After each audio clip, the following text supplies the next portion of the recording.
Hello, everyone. I welcome you all for today's session. It's all about learn and teach vocabulary. Today's agenda. Well, first we will learn how many words are required for day-to-day communication. And number two, we will see what do you mean by learning a word. Number three, we will see how to improve your word power by using the word web. And number four, we will know how to prepare suitable and interesting activities and language games to learn or teach vocabulary. And finally, we will know about the various resources like Thesaurus, Dictionary, Pinterest, and word clouds. Well, first let's see how many words do we need for our day-to-day communication. Well, it's $1 million question, and people have different opinions. The experts say that by the end of the schooling, a student is supposed to read 2,500 words. But the basic idea is that if we know a minimum of 1,000 words, say for example 100 functional words and 750 content words, and we can manage our day-to-day communication. And let's see first what are these content words. Content words give us important information, whereas functional words are used to stitch these content words together and help us connect the important information. And now let's see in detail what are the functional words. Well, when we say we should know 100 functional words means we should know the usage. We should know how to use prepositions like from, in, on, at, or by. And another important thing is that we should also know how to use conjunctions like and, but, so, because, or many other things like if, or, like that. And we should also know the pronouns, as these are the important functional words. Like, for example, he, I, she, it, they, and all the pronouns. And we have to learn the usage of be-form verbs, whereas we should know the variation between I'm tired now and I was so busy yesterday. So this kind of variations, we should know the usage. And we should also know the usage of modal auxiliaries like can, could, will, and would. And another important area is that we should know the usage of have, has, had. Like we have a car now. I had a bike last year. So the next one is we should know the usage of do, does, and did. Like do you play? And does she play? And did he play volleyball yesterday? So this is how we have to focus on 100 functional words and especially the usage. Well, now let's see what are content words. Content words usually include nouns, verbs, adjectives, and adverbs. If you look at the picture here, we can find teacher distributing good gifts here. So if you find all the words here, they give specific and important information. That's why we call as these are content words. And if you add teacher is distributing, then it's connecting, and that is also known as functional words. Now we will see what are the nouns here, the teacher or prizes and the students. And the verbs you can see here like play, dance, and sing.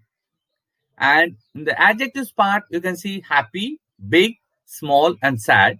And adverbs, you can see here and happily.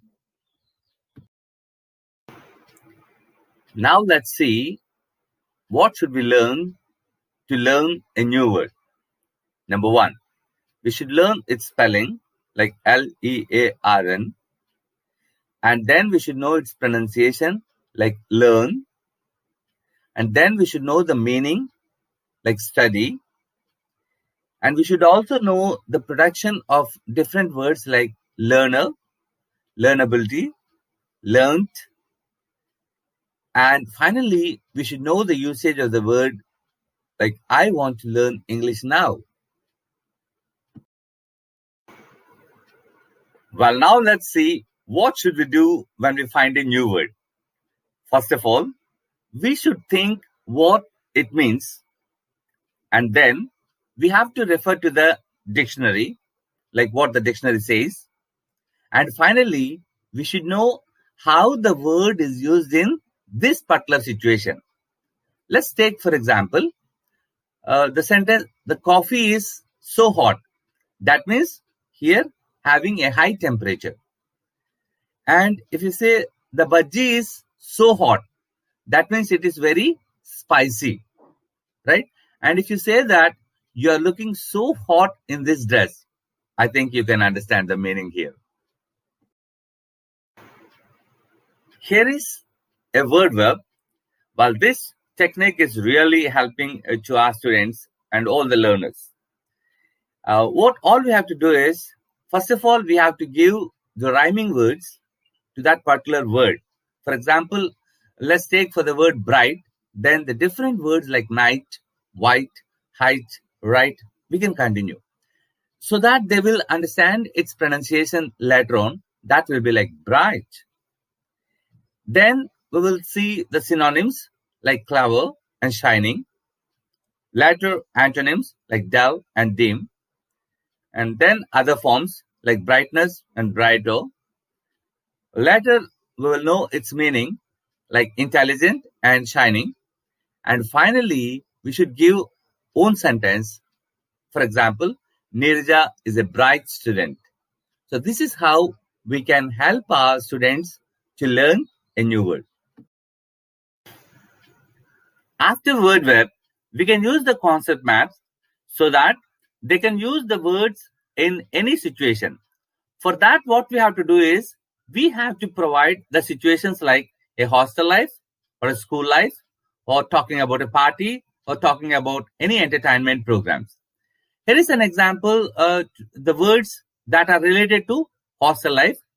We can see warden or friends, or we can also see eat, play, read, go, sleep. And we can also see the places like mess, playground, classroom. And we can talk about food like chicken, tiffin, food, and water.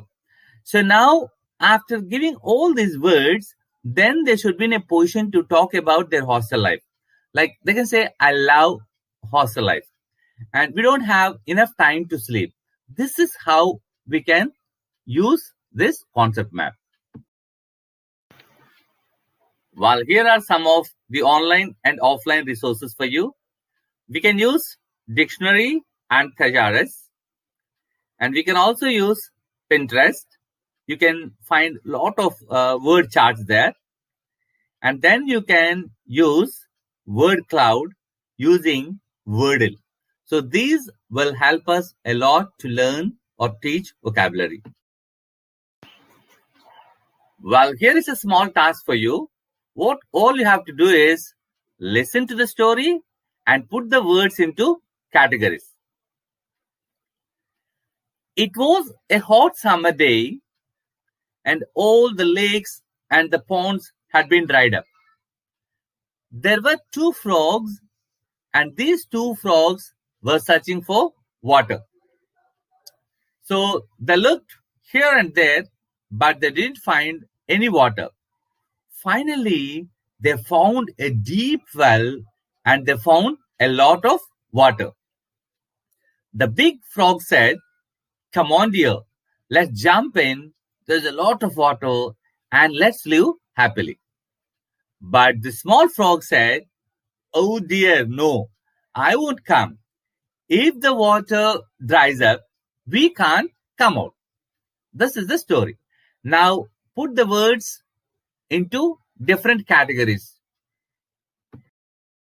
Let's check our progress. Nouns: frogs, water, well, ponds, lakes. Verbs: searched, found, looked, jump. Adjectives: hot, small, big, new. Structural words: it was a hot day. Let's jump. If it dries up, we will die.